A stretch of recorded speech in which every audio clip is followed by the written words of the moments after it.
আমরা সবাই জানি যে আরজি করে যে পৈশাচিক নারকীয় ঘটনা ঘটেছে, সেই নারকীয় ঘটনার আমরা দ্রুত বিচার চাই।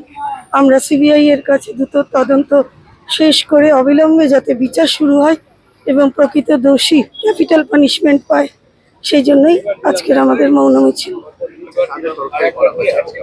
আজকে আমাদের শিলিগুড়ি বার অ্যাসোসিয়েশন, যেটা আমাদের শিলিগুড়ি অ্যাডভোকেটদের প্ল্যাটফর্ম, দলীয় মত নির্বিশেষে অরাজনৈতিক যে প্ল্যাটফর্ম শিলিগুড়ি বার অ্যাসোসিয়েশন, সেই প্ল্যাটফর্মে আজকের এই র্যালি।